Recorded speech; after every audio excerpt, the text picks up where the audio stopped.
Alright YouTubers, what's going on? Come back at you with another knife video.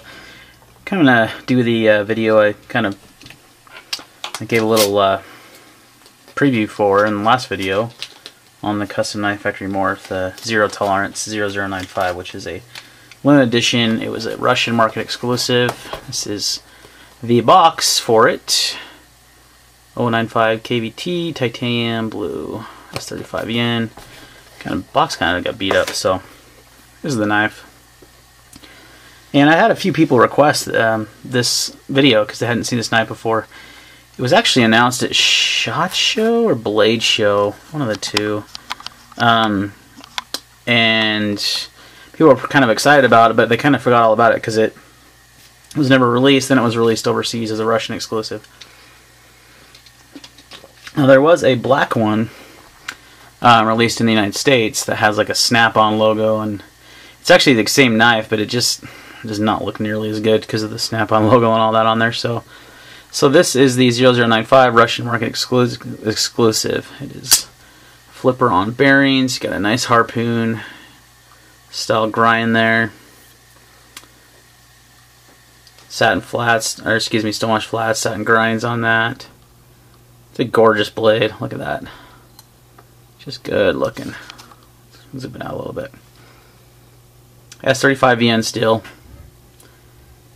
Got the same pivot here as the 452 carbon fiber, and I'm not sure what's up with this. It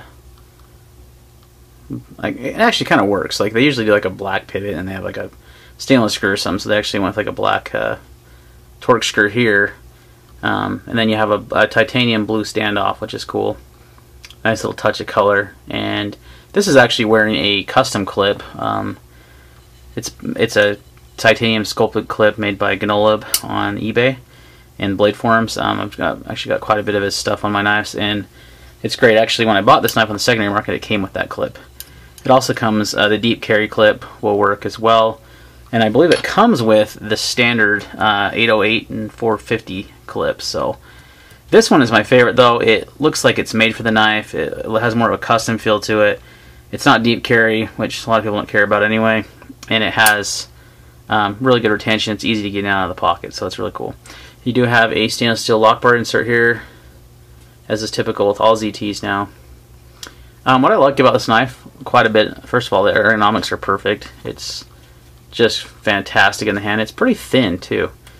If we compare it to the, well, let's see, let's measure it first. I wish I had a set of calipers. That would be nice. I used to have some when I reloaded, but I haven't had them for a while. It's just over 1/4 inch thick, so it's pretty thin. Pretty thin knife. I like that. It carries real nicely because of that. It's really open, flow-through design. You just have the one standoff. Now, if you look at it compared to like the 801, and this is the limited S110V version, but it's quite a bit thinner than the 801. We'll compare it like this. So yeah, it's quite a bit thinner. I mean, it's a substantially thinner knife. And then the 562 carbon fiber, it's also thinner than this knife, which is actually saying quite a bit because this knife has the helps if you get it framed there, Chief.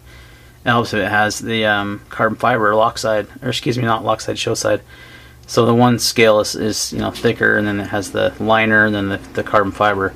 So it's actually even thinner than that. So it's like one of the ZT's thinnest knives, I think. Fantastic design. Smooth as can be, which you can expect. The flipper has some nice jimping there, and it flips awesome, as most ZTs do these days. It's just, they've got their detents dialed in, I tell you what. So let's look at it side by side to the 801 and then the 562. And I use ZTs just because these are very common knife, so it's very, very close in size. I mean, there's not much difference at all in size between these blades.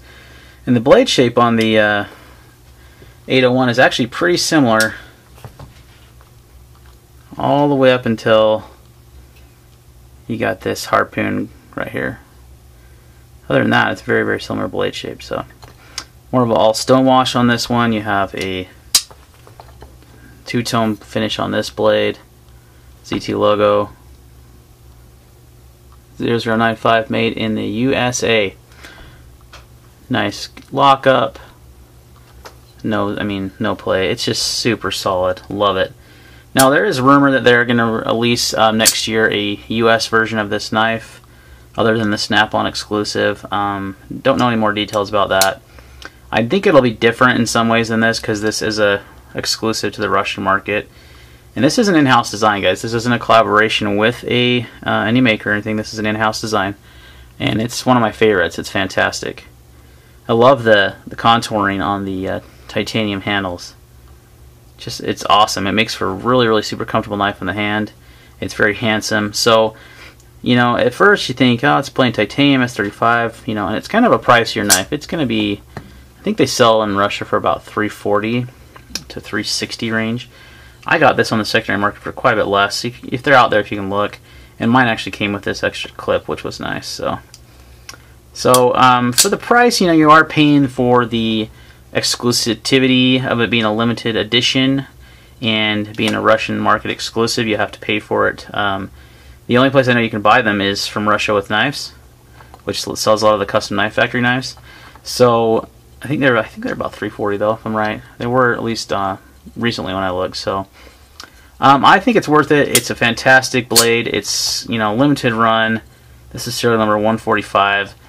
It's, you know, just a really comfortable knife. Great ergonomics. Super thin carry. It's been on my want list for a long time, ever since it's been released. And you know, you sometimes you pay a little bit more for knives that you really want based on a design. There is better values. I mean, the 801, for example, this version, I mean, this has some custom hardware and such on it, but I think these sold for less than this, and it has S110V and S110V still. At least I paid less for mine anyway. And then the 562 carbon fiber is another really good example of a better value. This one has M390, which they don't make, but the new ones have 204P, and it's got carbon fiber, titanium frame lock. So value-wise, not as great, but it is a limited edition, and when you put it in that perspective, most of the limited edition ZTs are pretty pricey, closer to the 400 mark. So it's right in between. I think it's worth it. I think it's an awesome blade. So if you don't want to pay as much, you know, for the Russian exclusive, you can actually just wait, and they are releasing a US version somewhat similar to this one here in 2016 coming up. I don't know how it's going to differ. I know there's going to be some differences, and I'm excited for the other one to come out and see how it's different, how it compares to this. But this has actually been one of my favorite knives I've picked up recently, and very, you know, like I said, it was worth it to me. May not be to you, but you know, that's what makes something worth it, is the value to that person. You know, it's subjective. It's not, you know, one end to all. You know, as far as what how value is measured. So, all right, guys, I want to do a quick video. I've had a few requests on this one to check this one out. So, it's gorgeous. It's one of my favorite ZTs to date. And it's kind of simple, but at the same time, it has a lot of custom touches to it, I think, like the chamfering and the, you know, the rounded edges on the titanium, decorative pivot. You know, like I said, this clip it's not the normal clip, but it looks like it's made for it. And I think he still sells and makes these clips. And you have just the one basic standoff, so it's pretty simple, but ergonomically, it's fantastic. It's a great slicer. Okay, sorry about that. The camera cut off because the card was full. That's always fun. Should always remember to check that. But anyways, I was wrapping up the video.